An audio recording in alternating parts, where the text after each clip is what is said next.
C'est très intéressant. Ah, aïe, aïe, aïe, aïe, aïe, aïe, aïe, aïe. Je commence par ça, c'est très court. Je commence par ça, vous allez comprendre, vous allez comprendre. Alors, c'est parti.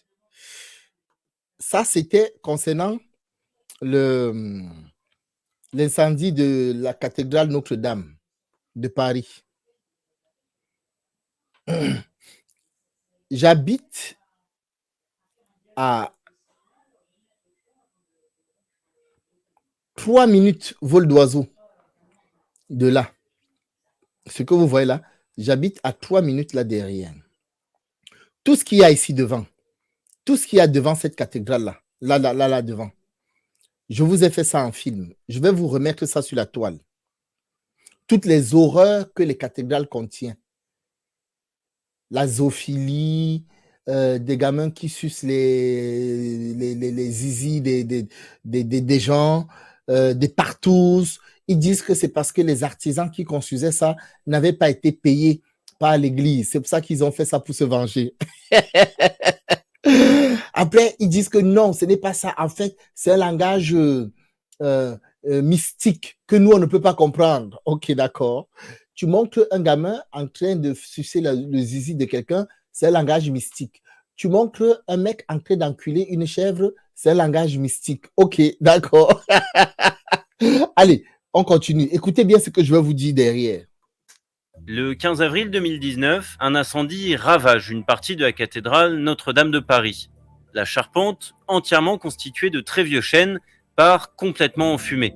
Une enquête judiciaire est lancée pour permettre de comprendre l'origine de ce drame, mais certains internautes un peu pressés n'attendent pas les résultats de cette investigation et proposent diverses explications. Et plutôt que de se contenter d'hypothèses invérifiables, ils réalisent des expériences chez eux pour prouver que l'incendie de la charpente de Notre-Dame était anormal. Donc quand on vous dit que c'est pas possible de faire prendre du chêne de 800 ans, je vous le dis que c'est pas possible, c'est que c'est pas possible. Il n'y a pas besoin de sortir de Saint-Cyr ou d'être pompier, chef de pompier pour vous dire ça. Dans ces vidéos, on voit des hommes qui essayent de mettre le feu à du vieux chêne. Mais ils ont beau s'acharner, rien n'y fait, le bois refuse de s'embraser. On a voulu comprendre pourquoi. Alors on a regardé ces vidéos avec Anthony Collin. Il est maître de conférence de l'Université de Lorraine, chercheur au laboratoire énergie, mécanique théorique et appliquée du CNRS, et en plus, il est sapeur-pompier. Bonjour. Mais pour commencer, il faut déjà savoir comment le bois prend feu. Alors pour que en fait une flamme se développe, il va falloir au moins 3 éléments. Le premier, ce sont les gaz de pyrolyse qui sont inflammables, qui sont issus du combustible. C'est-à-dire que le bois, quand il va commencer à être chauffé, il va commencer à libérer finalement des gaz. Et ces gaz inflammables-là, quand ils vont rencontrer de l'oxygène qui est présent finalement dans l'air, et que ce mélange-là va être à haute température, eh bien on aura toutes les conditions pour voir apparaître finalement une flamme. Une fois que la flamme s'est développée, eh bien il y a une libération d'énergie. Cette énergie-là, elle est en partie restituée en fait au combustible pour réinitier le même processus, et c'est comme ça qu'il y a un auto-entretien finalement de notre incendie. Alors maintenant qu'on sait ça, pourquoi est-ce que les auteurs de ces vidéos ne parviennent pas à embraser leur poutre en chêne ? Dans la vidéo, on va voir apparaître d'autres flammes jaunes qui vont être un petit peu au pourtour au niveau du chalumeau. Donc ça va être effectivement ces gaz de pyrolyse qui vont brûler.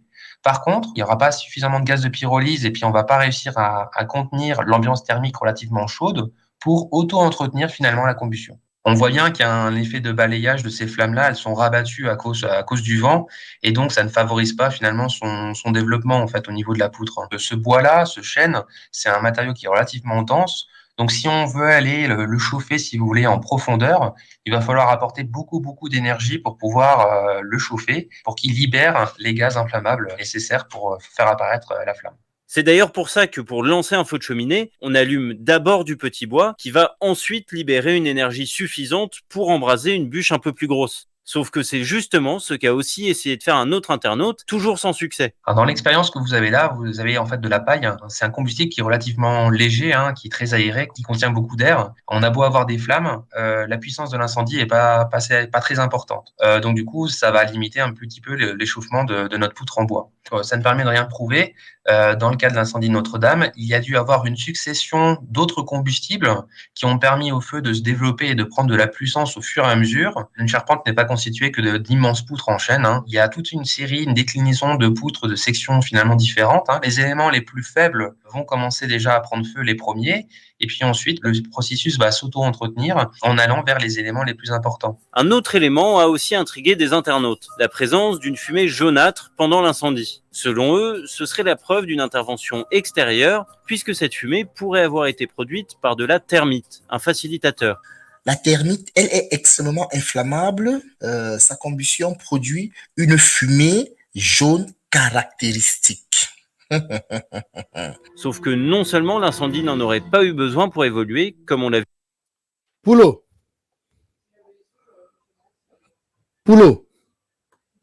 Ouais. La voix que tu as entendue là, c'est la voix de qui?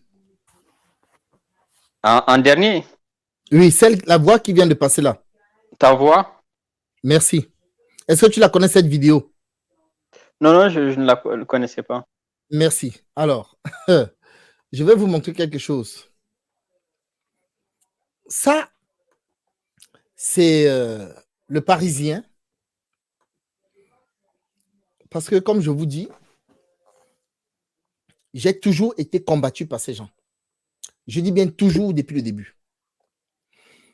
Ça, c'est le Parisien, comme vous voyez là, qui avait pris un documentaire que le journal Le Monde avait fait. Le M, là, c'est le journal Le Monde. Celui-là. Et à chaque fois que je sortais des documentaires, comme ce que je fais souvent, je prends des documentaires, je les brise en morceaux et je les souffle. Donc, ils venaient contredire ce que je disais. Mais comme BFM VC et TF1 avaient déjà fait les erreurs de parler de mes vidéos, et au lieu qu'ils me dégradent, ça avait attiré les gens vers mes chaînes. Ils ont décidé de ne plus mettre mon nom. Donc, comment ils m'ont appelé là? Ils m'ont appelé ici Jérôme Voyance. Regardez bien. Regardez bien en bas. Source, Jérôme M. Voyance. Et ça, c'est ma vidéo. Incendie criminel de Notre-Dame de Paris, discours de Macron. Parce que derrière cette vidéo, j'avais fait le discours de Macron où je décryptais le discours de Macron pour montrer comment est-ce que son visage parlait sans les mots. C'est-à-dire qu'on voyait que Macron était en joie, il rigolait, il souriait. Il a même pouffé de rire. Et ces vidéos ont disparu. Sauf que moi, je les avais enregistrées. Et donc, je les ai ressorties en disant, voilà Macron, tellement triste que lorsqu'il fait son discours, il éclate de rire. Parce qu'il savait ce qui s'était passé. Moi, j'étais allé sur place, j'ai regardé ce qui s'est passé, j'étais sur place, j'ai observé. Il n'y a rien de mieux que l'observation. Et j'avais tiré des conclusions que j'avais partagées en images avec les uns et les autres. Comme il s'était rendu compte que la vidéo avait fait pratiquement 700 000 vues, bon, l'incendie de Notre-Dame, ça attire la curiosité, ça attire les badauds, donc tout le monde veut savoir ce qui s'est passé, même si les gens n'en ont rien à foutre. Vous voyez? Donc, le fait que ce soit un événement, en général, les gens buzzent dessus. Donc, ils sont venus regarder et la vidéo avait fait 700 000. Ils se sont rendus compte que si ils laissent ce type de démonstration prendre de l'ampleur, ça va décrédibiliser très tôt parce que c'était le lendemain, non, le soir même et le lendemain, j'avais commencé à faire un jet le soir même et le lendemain, j'avais fait des éléments avec des données factuelles avant qu'ils ne bloquent complètement la cathédrale Notre-Dame. Et avant ça, j'avais déjà donné des informations où je disais que j'avais supprimé des conversations des gens qui avaient acheté tous les bords de Seine. Ils avaient acheté toutes les bords de Seine. Ils savaient ce qu'ils voulaient faire. Ils savent ce qu'ils vont faire. Ils ont un programme sur ça. Et j'en avais parlé. Donc, ils se sont rendus compte que c'était trop d'informations. Il fallait me décrédibiliser. Comment ils ont fait? Ils m'ont appelé Jérôme Voyance. Jérôme Voyance, pourquoi? Parce que pour eux, dès que tu présentes quelqu'un comme quelqu'un qui fait de la voyance, dans la psyché de la plupart, il n'a plus de crédit. Ils préfèrent encore croire à Allah, croire en Jésus, que d'écouter ce que quelqu'un a la capacité de voir. Alors, je répète encore une fois de plus.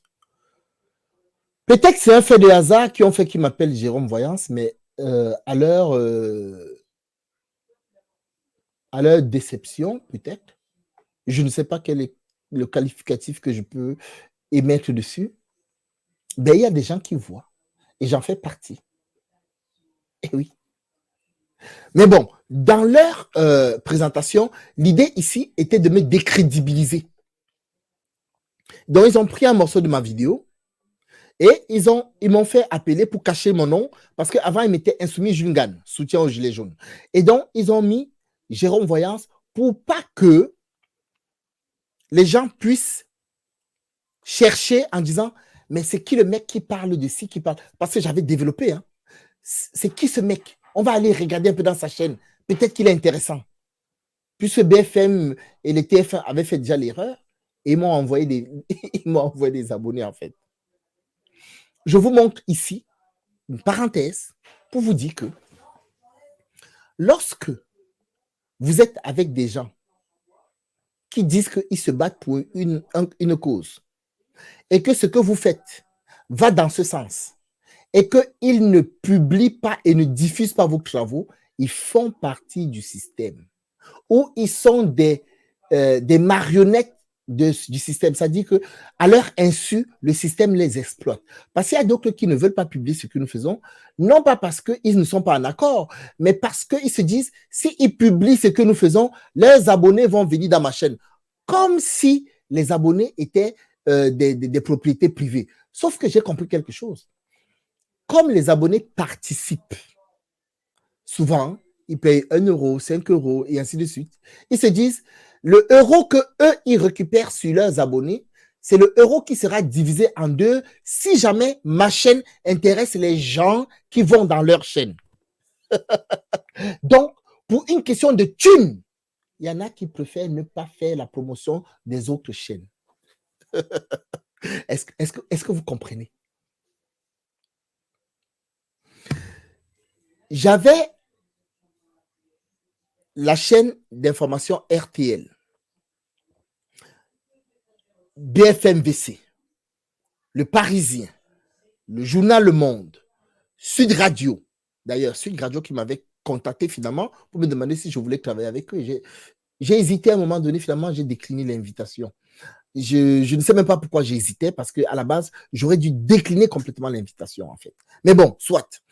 Et donc, il y avait à peu près une dizaine de chaînes, sans compter les petites chaînes qui ont fait des sites Insoumis Jungan, Insoumis Jungan est un raciste, Insoumis Jungan. Il y a plein de chaînes comme ça. Si vous tapez Insoumis Jungan, vous allez voir plein de chaînes comme ça.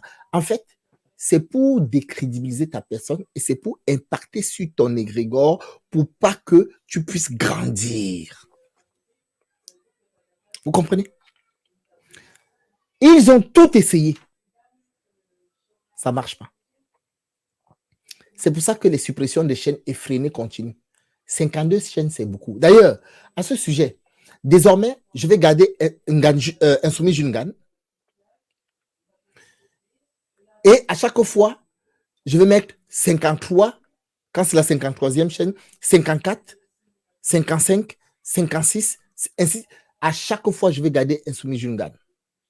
Donc, si demain, cette chaîne, elle est censurée, vous allez directement taper, je vais mettre déjà une chaîne Insoumis Jungan 53, dans laquelle je vais mettre quelques éléments également, pour qu'elle puisse exister. Il faudrait vous inscrire systématiquement sur toutes ces chaînes.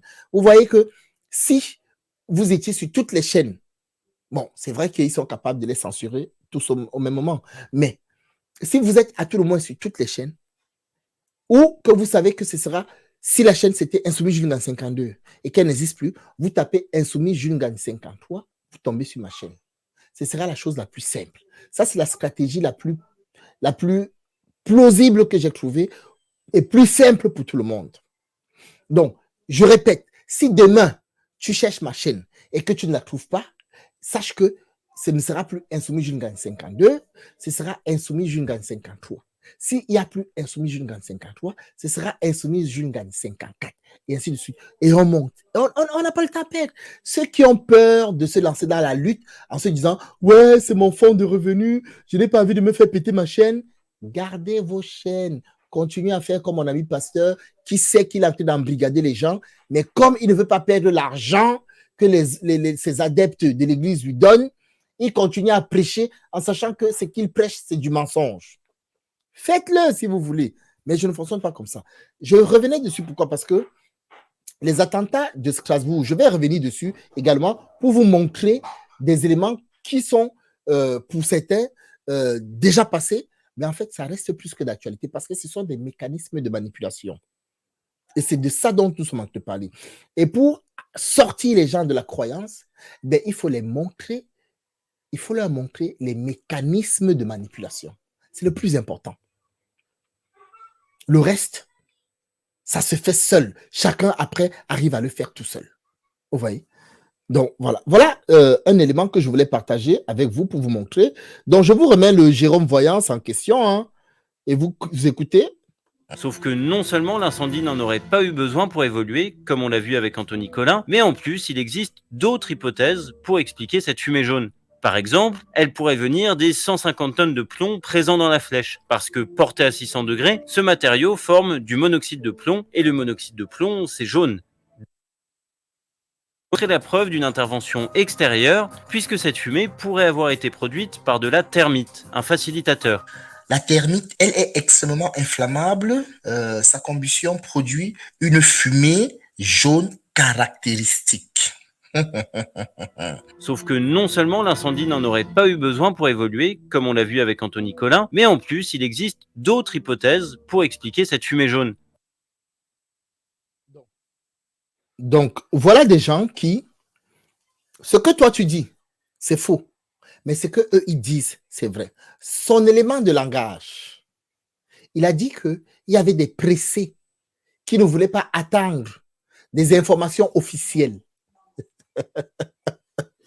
Il y avait des pressés qui ne voulaient pas attendre et qui ont commencé à spéculer dessus. Vous voyez ça? Ça là, ce sont des poutres. Je vous ai dit que j'ai fait de l'exploitation forestière. Je sais à quel moment il faut couper le bois. Je sais à quel moment il ne faut pas couper le bois. Je sais à quel moment on coupe le bois pour le faire vieillir, pour qu'il puisse être solide. Je vous ai sorti un documentaire qui s'appelait les constructions, comment ça s'appelle déjà? Les constructions à base de matière naturelle. Je ne sais plus exactement le titre, mais je vais vous la ressortir. Ça ne fait pas longtemps que je vous ai sorti. Mais la qualité de l'image n'est pas bonne. Poulot. La qualité de l'image n'est pas bonne. Ça se coupe quelquefois. Enfin, je pensais que c'était ma connexion, mais là, je crois que c'est pour tout le monde. Oui, ça se coupe quelquefois et tout. Enfin, pendant quelques secondes, on entend ta voix, mais il y a l'image qui... là, là, là, là, là, là, là, là. Ils sont pas contents, ils sont pas contents. Je vois là que la qualité de l'image n'est pas bonne. C'est eux qui sont en train de me faire le coup. Super. La qualité de l'image n'est pas bonne. Super, super, super. C'est malheureux. Mais bon, bref, c'est pas grave. On va continuer comme ça malgré tout. Donc, les amis, ce que je vais donc vous produire, ouvrez grand vos oreilles. Ouvrez grand vos oreilles. Je croyais que c'était fini, mais en fait, ce n'est pas fini. C'est juste un petit jet. Sur des sites. C'est juste un petit jet. Alors, c'est parti. Vous êtes prêts? C'est triste, hein? Je ne comprends pas que... Ce n'est pas normal, hein, que les images ne soient pas bonnes.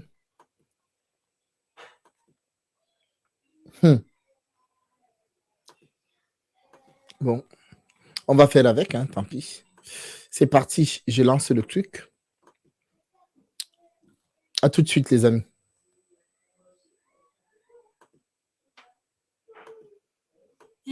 Et j'ai vu beaucoup de choses. J'ai travaillé notamment pour des. J'ai beaucoup travaillé sur des sites et j'ai vu beaucoup de choses. J'ai travaillé notamment pour des musées, le musée de Berlin notamment, le British Museum. J'ai travaillé pour le Louvre. J'ai travaillé pour certains musées qui sont moins connus, notamment en Turquie. Et quelque part, je me suis rendu compte qu'il y avait énormément de pièces qu'on nous cache. Ou même si on ne nous les cache pas, on ne les diffuse pas parce qu'elles ne vont pas dans le sens des théories établies.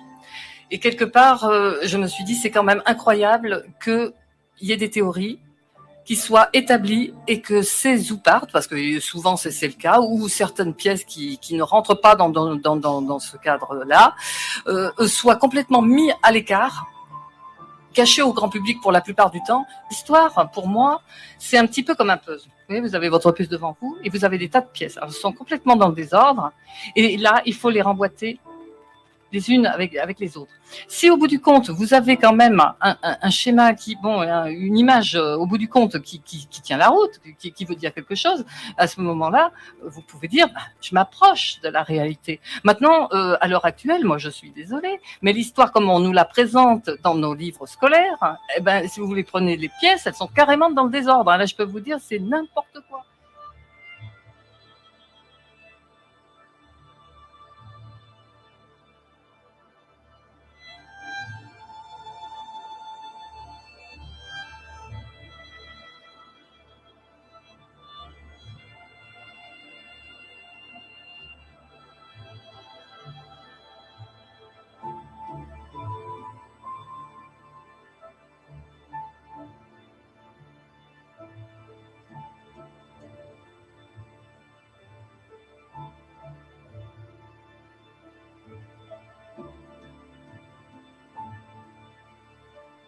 Certaines preuves, on va dire, certains faits qui sont plus ou moins établis, mais j'apporte toujours des références. Donc à chaque fois, vous allez vous dire peut-être qu'elle exagère, mais vous allez pouvoir voir des références dans ce livre qui émanent du CNRS. Donc je veux dire, je ne l'ai pas inventé. C'est vraiment, j'ai eu la chance d'avoir des collègues du CNRS qui m'ont beaucoup aidé et qui vont apporter des preuves dans le sens que j'avance.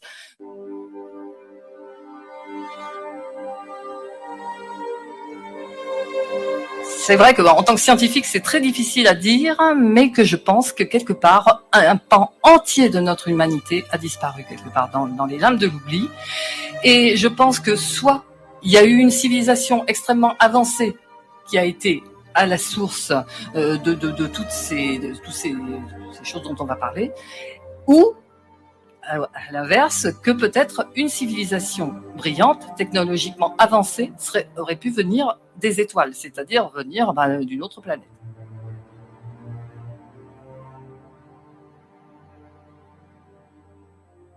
On pense qu'Anki, c'est pour être le dieu Ptah, puisque c'est le dieu de la connaissance. Et puis il y a Horus, etc. Donc quelque part, on retrouve un petit peu les mêmes dieux sous une autre forme. Mais même vous avez même les Celtes. Les Celtes, on va retrouver exactement finalement la même chose. Hein. On va retrouver des géants, etc. On va retrouver beaucoup de choses qui sont liées à ça, si vous voulez. Mais maintenant, dire qu'ils ont vraiment existé en tant que tels, c'est difficile à dire. Bon, je peux pas ni dire oui ni dire non. Mais il est certain que il y a eu quelque chose à la base, et notamment un conflit. Toutes les civilisations, quelles qu'elles soient, ont dans leurs mythes, les mythes fondateurs, c'est-à-dire c'est les mythes qui ont fondé notre histoire, hein, on va dire, quelque part, il y a toujours, ça revient sans arrêt que les dieux reviennent des étoiles. Donc quelque part, je me suis dit, on peut pas faire abstraction de tous ces mythes et se dire ça n'a pas existé. Donc j'ai écrit ce livre en disant, peut-être ma propre conviction que il se pourrait bien, alors je me trompe peut-être, mais je dirais que l'homme pourrait bien avoir été génétiquement modifié.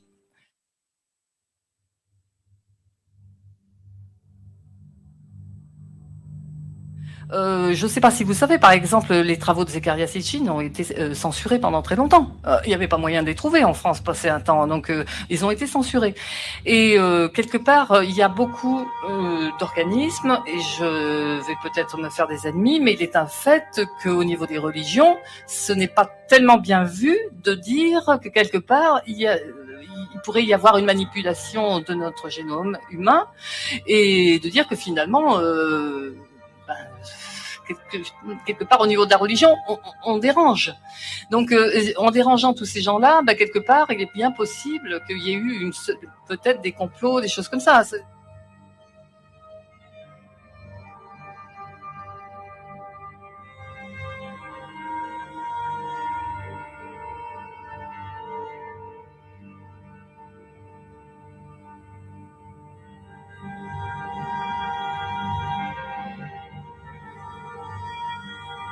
Mais il est un fait qu'on comprend très très bien que cette guerre, ça a été quelque part un prétexte. Il y a eu un prétexte pour arriver en Irak, pour très certainement de toute façon, il y a eu, et il y a toujours, énormément de disparitions, non seulement de tablettes, mais d'objets archéologiques qui ont été brisés, qui ont été emportés, qui ont été achetés par des collectionneurs privés. Ça a été quelque part un petit peu une hémorragie. Et à l'heure actuelle, on essaye vraiment de faire, mais c'est extrêmement difficile.